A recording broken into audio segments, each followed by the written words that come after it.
বর্তমান প্রেক্ষাপটে আমরা এআই টেকনিশিয়ানরা যখন কোনো খামারের বাসায় যাই গাভীকে কৃত্রিম প্রজনন করার জন্য, তাদের মুখে শুধু একটাই কথা, ভাই আমার গাভীকে 100% ফ্রিশিয়ান দেন, ভাই আমার গাভীকে 100% শাহিওয়াল দেন।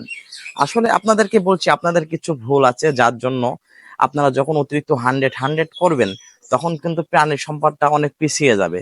আপনার গাভীর জাত উন্নয়ন তো দূরের কথা, বরঞ্চ যখন আপনি অতিরিক্ত 100 সিমেন্ট ব্যবহার করবেন তখন ব্লাড পার্সেন্টেজ অতিরিক্ত ভালো হয়ে যাওয়ার কারণে, অতিরিক্ত হওয়ার কারণে তখন ওই গাভীগুলা বা ওই বাচ্চাগুলা যখন আর বাংলাদেশের ওয়েদার সহ্য করতে পারবে না, তখন কিন্তু বাচ্চাগুলা অতিরিক্ত হাঁপাবে, দুধের প্রোডাকশন কমে যাবে এবং বাছুর আস্তে আস্তে অসুস্থ হয়ে পড়বে, বাছুর জীর্ণশীর্ণ হবে, মোটা হবে না। তাহলে কি আপনি খামারি, আপনার কিন্তু ক্ষতি হয়ে যাচ্ছে। এই জন্য আপনাদেরকে আজকে যে কথাটা বলি, মনোযোগ দিয়ে শুনবেন, খেয়াল রাখবেন। করস গরুকে, মানে যে সমস্ত গাভীগুলা 10 থেকে 12 কেজি দুধ দেয়, সেই গাভীকে আপনারা সচরাচর 87.5 বা 75% সিমেন্ট দিয়ে প্রজনন করবেন। 100% ফ্রিশিয়ান এবং 100% শাহিওয়াল শুধু দেশি গরুতে ব্যবহার করা যাবে, অন্য কোথাও 100% সিমেন্ট ব্যবহার করা যাবে না, যাবে না, যাবে না।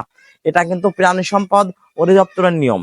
এই জন্য আপনাদেরকে বলছি, যখন এই গাভীকে কৃত্রিম প্রজনন করবেন, এআই টেকনিশিয়ানকে বলবেন একটা সুন্দর শঙ্কর জাতের 87, 75 অথবা 93% সিমেন্ট আমার গাভীকে দিয়ে গাভীকে প্রজনন করান।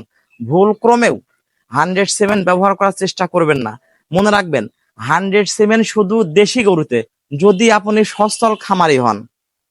100% সিমেন্ট দেশি গরু ছাড়া শঙ্কর জাতের গাভীকে ব্যবহার করা ঠিক না।